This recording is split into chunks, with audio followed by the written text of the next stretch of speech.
Hello दोस्तों, नमस्कार। मैं doctor Kuldeep Kumar Pandey doctor Pandey classes में आप सभी स्नेहिल मित्रों का स्वागत करता हूं। आशा करता हूं कि आप लोग प्रसन्न होंगे और अपने लक्ष्य के प्रति जागरूक होते हुए आगे बढ़ रहे होंगे अपने पथ पर।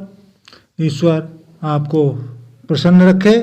मित्रों, सबसे पहले तो आप लोग सब्सक्राइब करिए मेरे इस YouTube चैनल को, लाइक करिए, कमेंट करिए।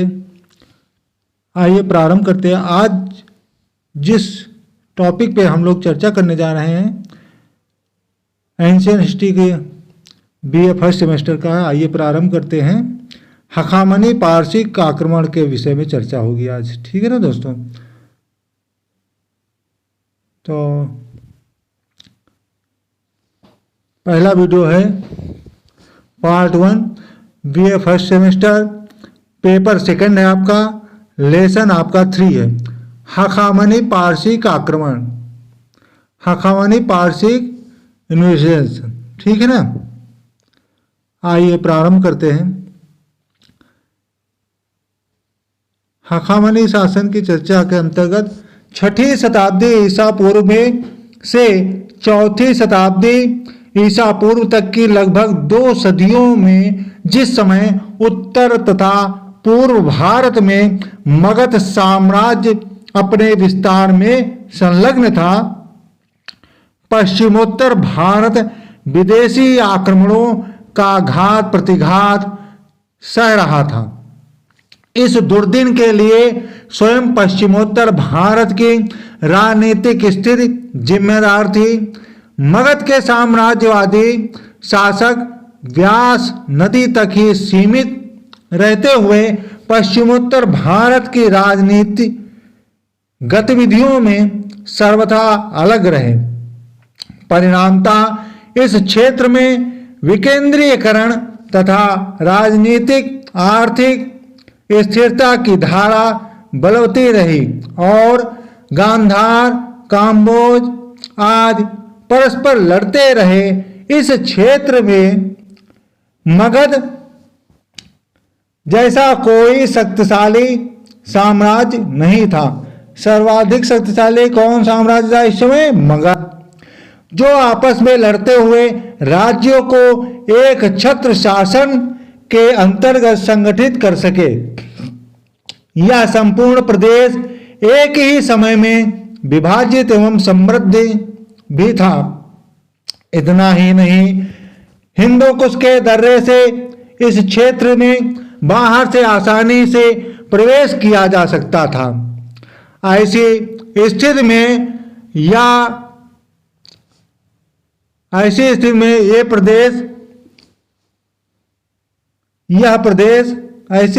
यह प्रदेश तो विदेशी आक्रमणों का शिकार हुआ।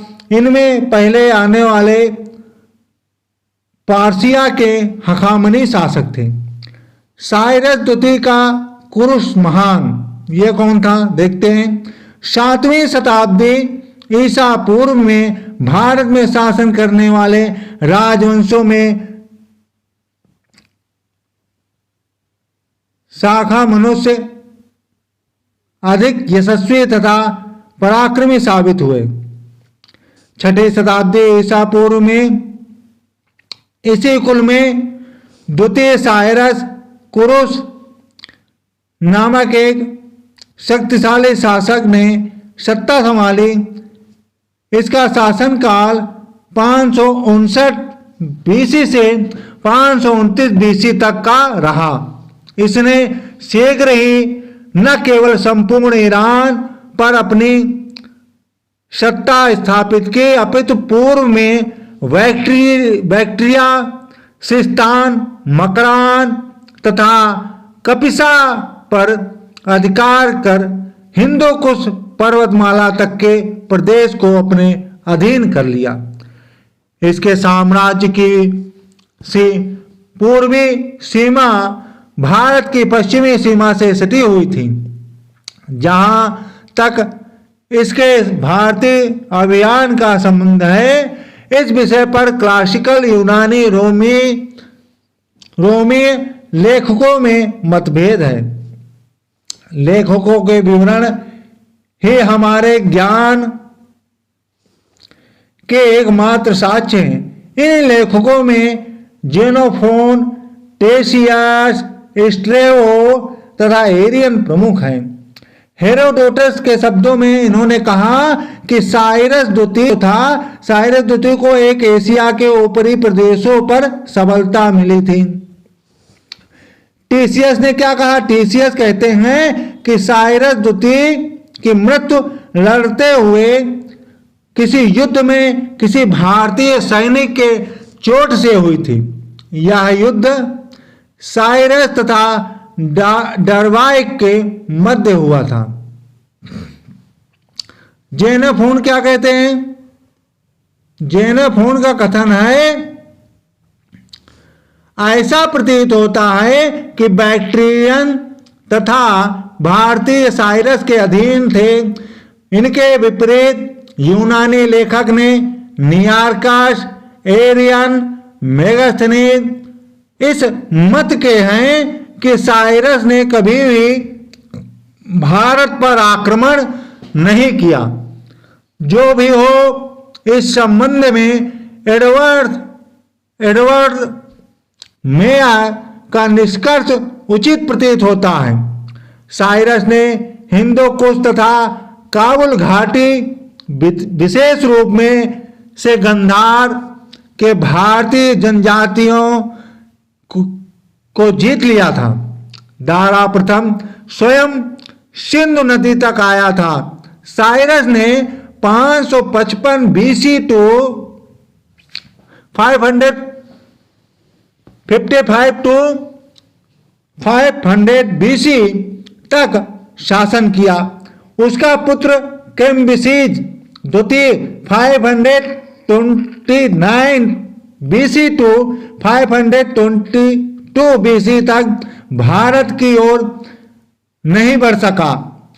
वह गृह युद्धों में ही उलझा रहा, जिसके कारण उसके समय में हखामनी साम्राज्य का भारत की ओर विस्तार न हो सका। इसके बाद दारा प्रथम आया 522 बीसी यानी 522 बीसी टू 486 बीसी। दारा प्रथम के समय से भारत के पारसिक आधिपत्य के विषय में हमारा ज्ञान अपेक्षाकृत अधिक हो जाता है। दारा प्रथम के शासनकाल के 3 अभिलेखों, कौन से 3 अभिलेख? बेहिस्तून, पर्सिपोलिस तथा नक्श रुस्तम से भारत पारसिक संबंध के विषय में महत्वपूर्ण जानकारी प्राप्त होती है। अब पहला आता है आपका बेहिस्तून अभिलेख। बेहिस्तून अभिलेख का समय लगभग 520 बीसी टू 518 बीसी माना गया है। इसमें उसके साम्राज्य के 23 प्रांतों का उल्लेख मिलता है।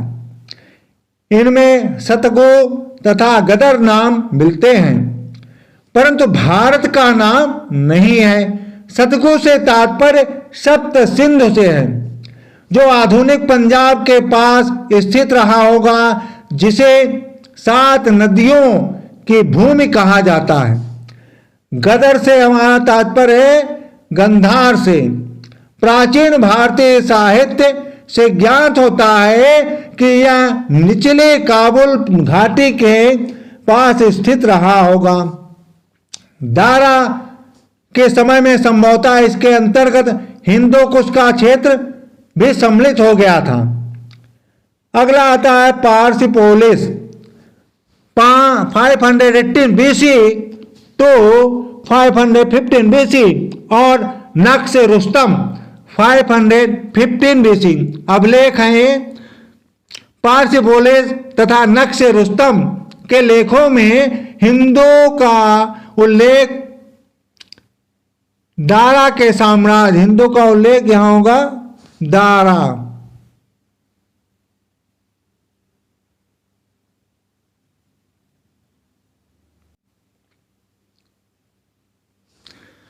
दारा के साम्राज्य के एक प्रांत के रूप में हुआ।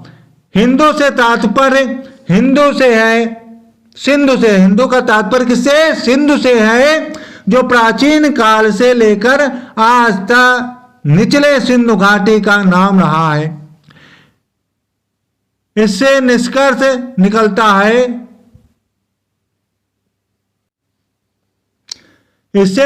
निकलता है कि दारा ने भारत के उस भाग को 518 बीसी के लगभग जीत लिया था। इस प्रकार स्पष्ट है कि सतगु, गदार तथा हिंदू दारा के राज्य में सम्मिलित थे तथा हिंदू साम्राज्य की सबसे पूर्वी सीमा पर स्थित था।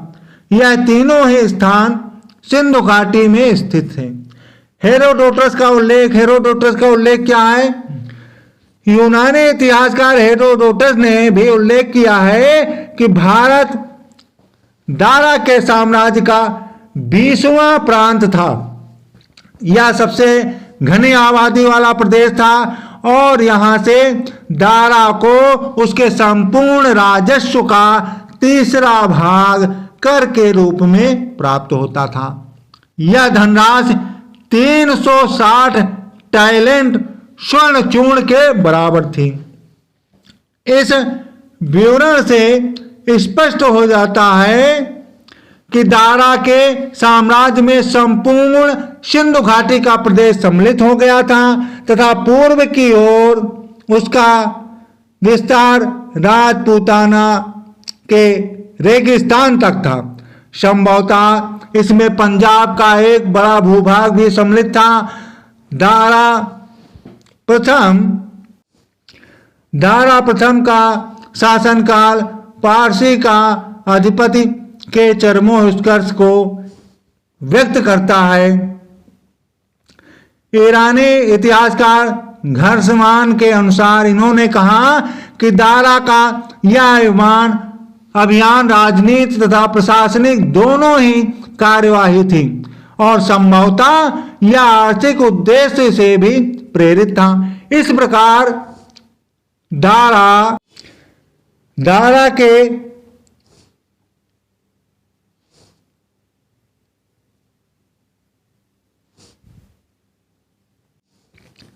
अब इसके बाद आते हैं जरक्सीज 468 बीसी टू 465 बीसी। दारा प्रथम के उत्तराधिकारी अपने पैतृक साम्राज्य की पूर्वी सीमा आगे बढ़ाने के बजाय इसकी सुरक्षा में ही लगे रहे। दारा प्रथम के पुत्र 468 बीसी टू 465 बीसी के पार्सिपोलिस लेख से पता चलता है कि गांधार, सतगु तथा सिंधु प्रांत उसके अधिकार में थे। पार्सिपोलिस लेख से यह भी पता चलता है कि इसने अहरमजदा की कृपा से देवताओं के मंदिर गिरवाकर उनकी पूजा बंद करने का आदेश दिया। क्लासिकी लेखों से ज्ञात होता है कि यूनान पारसिक युद्ध में इसने भारतीय सैनिकों की मदद ली थी।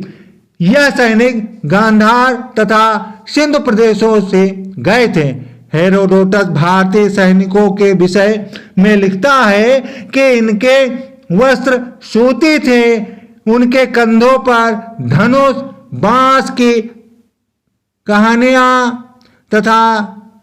कोहनियां तथा तीर लटक रहे थे। तीरों के अग्रभाग लौ जड़ित थे। इससे साबित होता है कि इसके समय तक दारा प्रथम द्वारा विजित भारतीय प्रांतों पर पारसिक प्रभुत्व बरकरार रहा। अब आ जाते हैं आपके दारा तृतीय 360 बीसी से 330 बीसी का समय था। एरियन के लेख से ज्ञात होता है कि हकामनी वंश के अंतिम महान सम्राट दारा तृतीय सिकंदर के साथ अरबेला के मैदान में संघर्ष में सिंधु के पूर्वी तथा पश्चिमी भागों के सैनिकों ने इसकी सहायता की। इससे अनुमान लगाया गया है कि दारा तृतीय के समय तक इन प्रदेशों पर पारसी का आधिपत्य कायम रहा। उत्तर पश्चिमी भारत पर ही ईरानियों का अधिकार दारा तृतीय के काल में भी बना रहा। धन्यवाद दोस्तों। वीडियो कैसा लगा आपको? सब्सक्राइब कीजिए, कमेंट करिए। अगले नेक्स्ट वीडियो लेकर उपस्थित होऊंगा। धन्यवाद, नमस्कार।